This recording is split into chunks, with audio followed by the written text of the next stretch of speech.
Bonjour à tous et bienvenue au jardin de Luchan. Quand on pense au jardin et aux fleurs, on imagine souvent des plates-bandes ou des massifs qui sont bien exposés, en plein soleil et qui regorgent de fleurs. Et pourtant, certaines zones du jardin sont quand même moins baignées de lumière. L'ombre portée d'un mur au nord par exemple, ou alors celle projetée par un arbre, un groupe d'arbres ou par des arbustes, par une haie. Autant de situations qui sont l'occasion rêvée pour adopter dans son jardin des plantes qui adorent justement ce genre de situation et qui n'aiment pas être en plein cagnard. L'ombre, c'est en effet l'occasion d'introduire au jardin des plantes qui, loin d'être sans intérêt, offrent des feuillages intéressants et voire même parfois des floraisons très délicates. Alors la gamme des vivaces adaptées à l'ombre, elle est très large, mais bon, comme pour chaque vidéo, il fallait que je fasse une sélection, je ne pouvais pas toutes vous les présenter. Alors j'aurais bien sûr pu vous parler des fougères, d'ailleurs je vous mets un lien au-dessus et dans la description vers une vidéo dans laquelle je vous présentais une magnifique fougère, donc vous pouvez aller jeter un petit coup d'œil, ça vous fera déjà une plante supplémentaire par rapport à la sélection d'aujourd'hui. Donc j'aurais pu vous parler de fougères, j'aurais pu vous parler de certaines graminées qui se portent très bien à l'ombre, ou j'aurais pu vous parler également d'autres vivaces, parce qu'il y en a énormément. Mais bon, aujourd'hui j'ai fait une sélection de 5 vivaces que je vais vous présenter tout de suite. Alors 5 vivaces d'ombre, ça ne veut pas dire qu'il n'y aura qu'une seule vidéo sur les vivaces d'ombre. Il y en aura très certainement d'autres qui sont consacrées à cette thématique à l'avenir. Allez, c'est parti. Voilà les 5 vivaces que je vous propose d'installer à l'ombre dans votre jardin ou dans un coin un petit peu sombre de votre jardin. Les hostas sont des plantes qui sont bien connues par les jardiniers qui cherchent des plantes d'ombre. Ce sont des plantes que je trouve vraiment très belles, très graphiques, qui sont de parfaites plantes d'ombre mais qui ont un inconvénient, et cet inconvénient, je vous en parlerai un petit peu plus tard dans la présentation. Alors déjà, les hostas, ce sont des plantes qu'on va cultiver avant tout pour la beauté de leur feuillage. Ce feuillage, il est plus ou moins large, il est assez épais, il peut être ovale ou plutôt cordiforme, c'est-à-dire en forme de cœur, et parfois plus allongé chez certaines variétés. Sur certaines variétés, les nervures des feuilles sont vraiment très visibles. Sur d'autres variétés, on va avoir un feuillage qui va être plus ou moins ondulé. Mais ce qui est surtout intéressant avec les hostas et le feuillage des hostas, c'est la grande diversité de couleurs offertes par les différents cultivars que vous allez trouver sur le marché. Vous allez donc trouver des hostas qui sont vert uni, mais ce vert il va être plus ou moins foncé, plus ou moins clair. D'autres sont grisés ou carrément bleutés, on a l'impression que le feuillage est quasiment bleu. Et d'autres encore ont un feuillage qui est doré, très lumineux, parce que les couleurs claires, les couleurs dorées illuminent automatiquement tous les coins où il y a un petit peu moins de lumière. Et en plus de ces couleurs unies, on va avoir une très grande diversité au niveau des feuillages panachés. Alors ces panachures, elles peuvent se faire entre différentes nuances de vert. On peut avoir du vert et du blanc, du vert et du jaune, du vert et du crème. Enfin, il y a tellement de possibilités que je ne peux pas toutes vous les présenter ici. Donc je vous en parle un petit peu. Après, il faut faire des recherches automatiquement pour voir exactement en fonction des variétés quelles sont les couleurs qui peuvent vous séduire. Le feuillage des hostas, il est caduc, c'est-à-dire qu'il va complètement disparaître en hiver.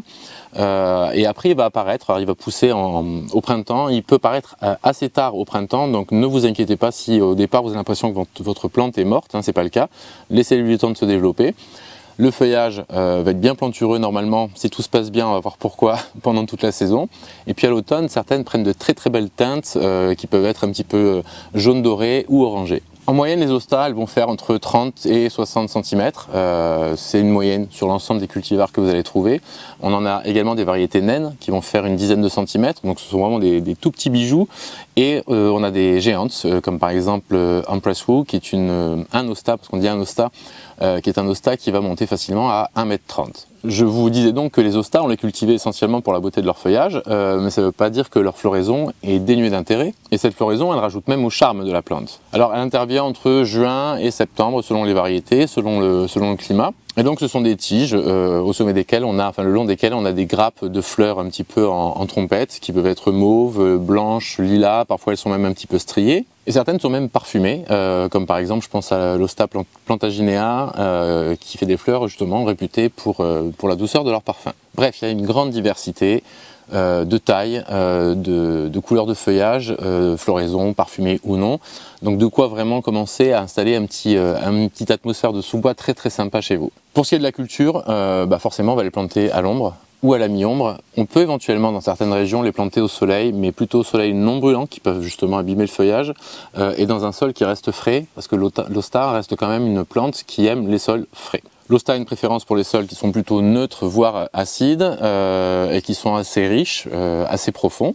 Et si donc toutes ces conditions sont réunies, la plante va vous développer de très belles feuilles, bien plantureuses, bien grasses, et du coup bien appétissantes. Je vous en parlais un petit peu plus tôt dans la vidéo, les hostas ont un gros défaut, c'est pas l'hosta elle-même en fait qui a un défaut, mais c'est qu'elles sont tellement appétissantes que les limaces en raffolent littéralement. Ici en plus dans le Béarn, c'est une région qui est très humide, donc il pleut beaucoup. En plus on se retrouve dans des atmosphères de sous-bois où le sol est censé rester frais, donc tout ça ce sont des conditions qui attirent énormément les limaces. Ça peut faire de gros dégâts sur vos plantes. Alors elles vont pas forcément mourir, mais en tout cas le feuillage va pas être aussi beau que ce à quoi vous vous attendiez. Alors il y a plein d'astuces qui circulent sur internet concernant la lutte contre les limaces. Il y a les coquilles d'œufs, il y a les cendres de bois, il y a les granulés de ferramol qui sont des granulés bleus là qu'on saupoudre, dont on saupoudre les massifs et qu'il faut régulièrement renouveler normalement. Les cheveux, enfin il y a eu plein de solutions que j'ai essayées. Pour le moment, rien n'a fonctionné. Alors l'année prochaine, je vais sans doute essayer des nématodes. Ce sont des petits vers microscopiques qu'on mélange dans de l'eau, on arrose le massif avec, et ces nématodes sont censés parasiter les limaces et les tuer. Donc voilà, j'essaierai l'an prochain de voir si ça fonctionne. On conseille également d'en planter plusieurs parce que forcément, si vous avez beaucoup d'hostas au jardin, les limaces feront moins de dégâts parce qu'elles auront tellement à manger que finalement les dégâts ne se verront pas trop. Alors j'ai essayé d'en planter davantage, mais malheureusement elles sont à peine sorties de terre que bien souvent les feuilles sont complètement boulottées, donc ça non plus, ça n'a pas fonctionné. Ce qui n'a pas fonctionné non plus jusqu'à ce jour, c'est de planter les hostas en pot, puisque les hostas en pot sont censés éloigner un petit peu ou dissuader un peu les limaces de grimper sur le pot. Mais moi j'ai des limaces alpinistes, ça les dérange absolument pas, et ça non plus, le résultat est le même. Mes hostas n'arrivent pas vraiment à sortir. Donc lutter contre les limaces quand il s'agit des plantes d'ombre, c'est encore plus compliqué puisque ce sont souvent des plantes qui aiment les sols frais. On conseille souvent de pailler pour justement conserver la fraîcheur, et ce paillage c'est aussi un refuge. Les limaces se cachent dedans quand il fait chaud, et puis la nuit tombée, quand l'humidité revient un petit peu, elles ressortent et là elles ont le garde-manger directement à disposition. Bref, c'est un peu un casse-tête cette histoire de baveux et de limaces, mais cela dit, il y a des jardiniers qui arrivent très bien à les implanter chez eux et qui ont des massifs d'hostas absolument magnifiques. Donc il ne faut pas hésiter à le tenter chez vous, surtout si vous avez remarqué que finalement les limaces, il n'y en a pas beaucoup. L'entretien en plus est vraiment des plus simples. Vous allez simplement nettoyer le feuillage fané à la fin de la sortie de l'hiver, au début du printemps, si il en reste encore. Si le feuillage a disparu pendant l'hiver, pensez éventuellement à mettre un petit bâton, un petit marquage, de façon à ne pas risquer d'abîmer la souche de votre hosta quand vous allez nettoyer, par exemple bêcher votre massif pour désherber. Vous pouvez également leur apporter du compost en début de saison pour les nourrir, parce que ce sont quand même des plantes assez gourmandes. Et bien sûr, pailler le pied de façon à conserver l'humidité et une terre fraîche, ce que les hostas adorent. Et bien sûr, vous pourrez au bout d'un certain temps, quand votre hosta se sera bien développé, la diviser. Enfin, le diviser. Bon, souvent je me fais avoir, mais c'est pas grave, c'est pas le plus important. Donc sortir la plante, la diviser en plusieurs éclats, que vous pourrez à ce moment-là replanter au même endroit ou ailleurs pour justement augmenter un petit peu votre collection, ou pour l'offrir à des amis jardiniers ou à de la famille. La plante suivante va peut-être un peu vous surprendre si je vous dis bégonia. Ouais, alors je vous arrête tout de suite, je ne vous parle pas du tout des bégonias à massif qu'on va utiliser en bordure ou qu'on utilise également dans des suspensions. Ces bégonias ne sont pas rustiques, ils ne vont pas supporter le gel, ils vont mourir, donc il faudra les remplacer d'une année sur l'autre. Non, celui dont je vous parle aujourd'hui, c'est un bégonia qui est parfaitement rustique et qui peut donc rester en pleine terre d'une année sur l'autre et repousser chaque année en étant de plus en plus beau. Le bégonia grandis evanciana est en effet un bégonia rustique jusqu'à peu près aux environs de moins 15 degrés, et il résistera d'autant mieux que vous lui offrez un bon paillage en hiver. Comme l'hosta, il va développer ses feuilles assez tard en saison. Alors ce sont de grandes feuilles vert clair de forme cordiforme, vous vous souvenez, cordiforme en forme de cœur. Et ce qui est très beau chez ce bégonia, c'est que le revers des feuilles est lui d'un rose pourpré qui est absolument magnifique. D'autant plus que souvent les veines sont également un petit peu plus foncées, donc un très beau graphisme pour ce bégonia grandis evanciana. Alors à terme, ça va devenir un gros bébé, puisqu'il est capable de monter aux environs de 80 cm de haut pour 60 de large minimum. Donc s'il est dans de bonnes conditions, il peut prendre encore un petit peu plus de volume. Et bien sûr, un bon bégonia qui se respecte, il va bien sûr fleurir. Alors en général, il va commencer sa floraison vers juin et ça va durer jusqu'en octobre, voire novembre. En fait, c'est souvent le gel qui ne tue pas la plante, mais qui stoppe sa végétation. La plante d'ailleurs va disparaître en hiver, le feuillage est caduc. Donc là aussi, il faudra penser éventuellement à marquer son emplacement pour ne pas l'abîmer. Alors justement, ces fleurs, ce sont des grappes de petites fleurs roses vifs qui sont portées par des tiges rougeâtres. Donc ça rajoute encore à la beauté de la plante qui déjà rien que pour son feuillage est très sympa. Si vous préférez le blanc, il existe une variété, la variété Alba, qui elle va fleurir avec des fleurs blanches tout simplement. Donc ça c'est blanc ou rose, c'est vous qui choisissez selon vos goûts et selon l'association que vous avez choisie dans votre massif. Plantez ce bégonia rustique dans un sol plutôt riche, plutôt profond et qui est plutôt neutre ou acide. Et pour qu'il reste beau, il faut vraiment que le sol reste frais en saison, voire humide. J'en avais planté un au jardin qui était dans un sol un peu sec et qui a végété, qui n'a pas vraiment réussi à pousser. Donc voilà, il faudra que je change de place de façon à lui offrir de meilleures conditions. Donc une fois de plus, c'est pas la plante le souci, ici c'est le choix du jardinier, à savoir votre serviteur qui a mal évalué tout simplement l'emplacement de son bégonia, de sa plante. C'est ce que je vous disais dans une précédente vidéo où je vous expliquais un petit peu bien connaître son sol. Alors je connais mon sol, mais là c'est un nouveau massif que j'avais fait l'automne dernier et je ne maîtrise pas encore tout à fait justement la rétention d'eau, etc. Donc là je me suis rendu compte que j'avais fait une erreur.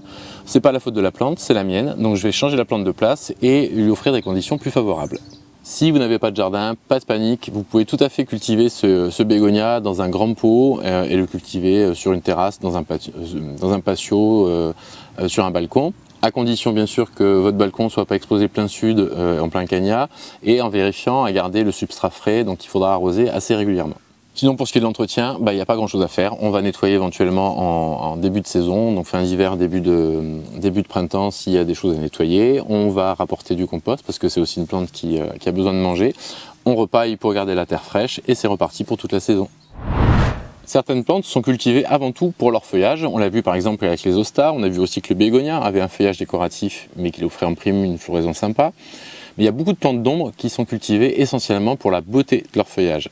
Et de ce côté-là, avec les euchères, qu'on appelle aussi désespoir du peintre, croyez-moi, vous allez en prendre plein les yeux. Alors ce sont des vivaces de taille moyenne qui vont faire à peu près 40-50 cm en tous sens et qui offrent une palette de couleurs absolument hallucinante. Alors les feuilles sont plutôt arrondies puis elles forment des lobes dont les bords sont parfois un petit peu ondulés et les couleurs disponibles sont extrêmement variées. On a du chocolat, du bronze, du rouge, du rose, du pourpre, du doré, de l'orange, du violet, des teintes grises, des teintes argentées, il y en a qui sont presque noires, il y a bien sûr des vertes avec différentes nuances, et bien sûr il existe aussi des mélanges de couleurs et des panachures qui sont elles aussi de toute beauté. En plus, souvent les couleurs vont évoluer au fil des saisons, c'est-à-dire que la couleur du feuillage que vous allez avoir au début du printemps ne va pas être la même que plus tard en saison, donc en été ou en automne, donc ça rajoute un intérêt supplémentaire. Donc bref, c'est une plante qui franchement, au niveau feuillage, a peu d'équivalent par la beauté de son feuillage et par la diversité des couleurs qui vous sont offertes.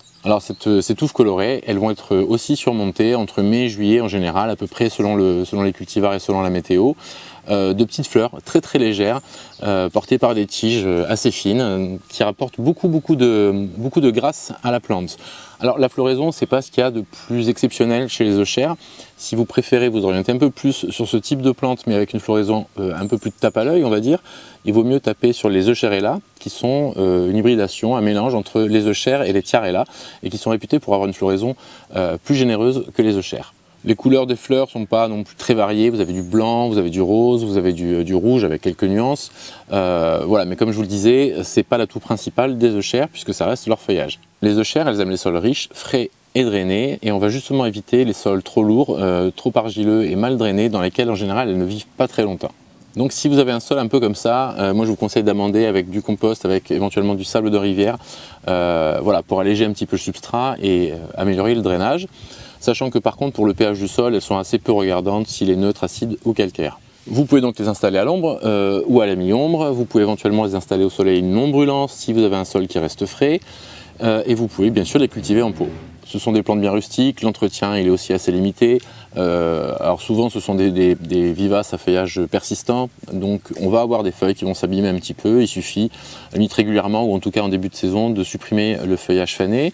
On apporte du compost, on paille pour garder le sol frais et on les laisse se développer au fil du temps. Au bout d'un certain temps, justement, la plante peut mal vieillir, c'est-à-dire que les tiges de la base peuvent s'épaissir un peu, se lignifier, durcir, et la plante devenir moins belle, avoir moins de feuilles. Donc dans ce cas-là, il n'y a pas de souci, on peut très bien soit diviser, soit bouturer les euchères en automne, c'est parfait. Ça va vous permettre de régénérer la plante et d'en avoir un petit peu plus que ce que vous aviez au départ, donc ça c'est toujours bon à prendre. La quatrième plante d'ombre que je vous propose aujourd'hui, c'est la pulmonaire. C'est une petite vivace rustique et vraiment pas exigeante. Elle forme des touffes de feuillage caduques à semi-persistantes. Ces feuilles elles sont ovales ou lancéolées, c'est-à-dire en forme de flèche, en forme de lance, et souvent recouvertes d'un fin duvet.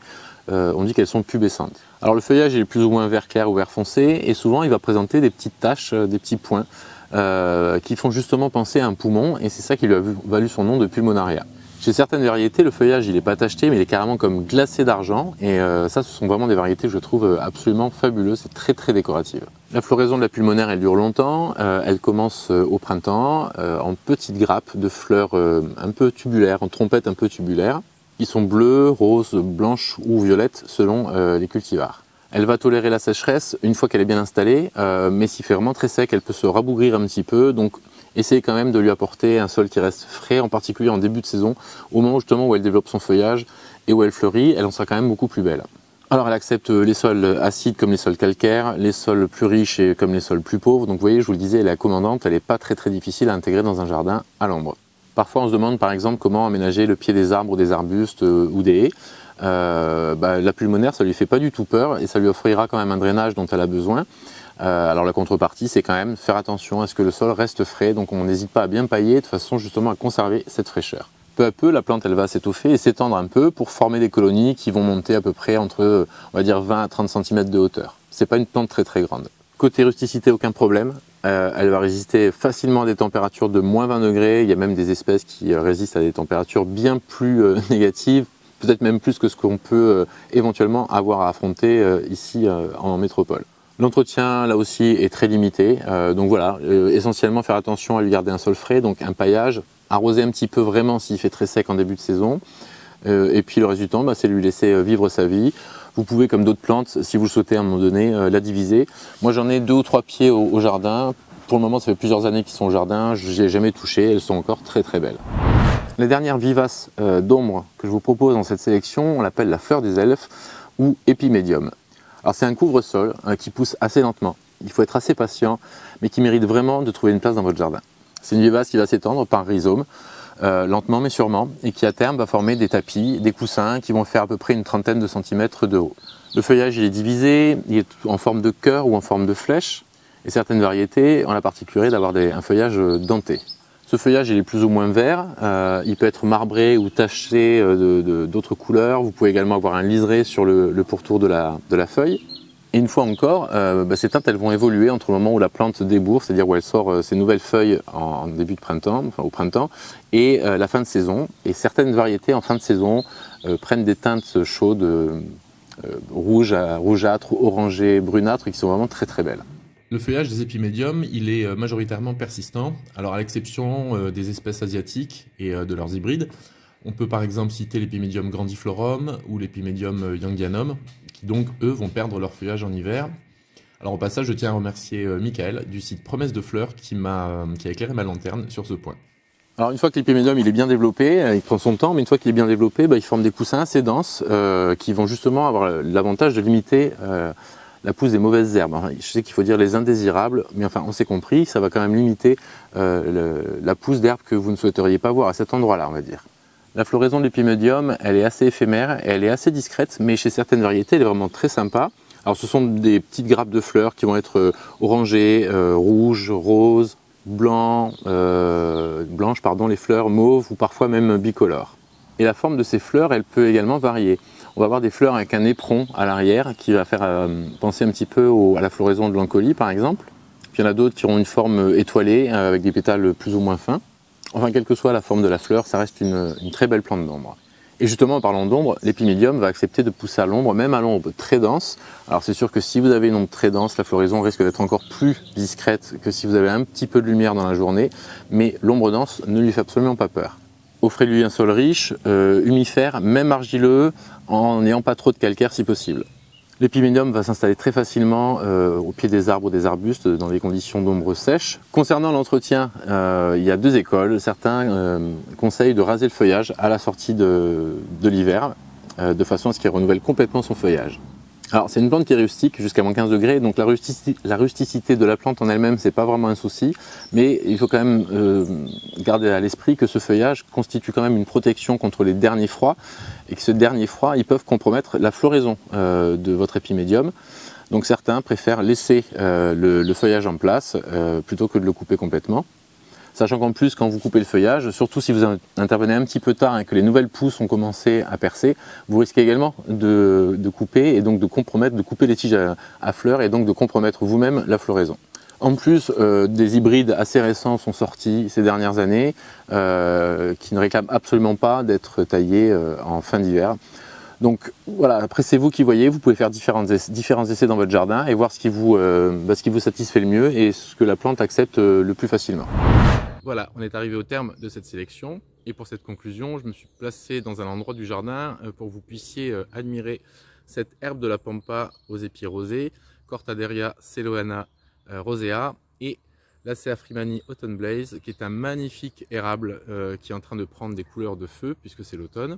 J'espère que les 5 plantes que je vous ai proposées aujourd'hui vous donneront envie d'investir un petit peu ce coin un peu délaissé à l'ombre au fond du jardin pour y amener un petit peu de couleur et un peu de gaieté. Vous verrez qu'en été, vous serez content d'avoir un petit coin un peu frais dans lequel vous posez sur un transat, sur une chaise avec un bouquin pour faire une petite sieste à l'abri des rayons du soleil. C'est franchement super appréciable avec les étés qu'on a depuis quelques années. Bon, peut-être pas l'an dernier, je vous l'accorde, mais à mon avis, c'était assez rare qu'on ait un été aussi frais. N'oubliez pas de soutenir la chaîne en mettant un pouce, en commentant, en partageant la vidéo et en vous abonnant si ce n'est pas déjà fait. En attendant, c'est l'automne, donc je vous souhaite un très bel automne, de belles plantations puisque c'est la saison, et je vous dis à très bientôt pour une nouvelle vidéo. Ciao!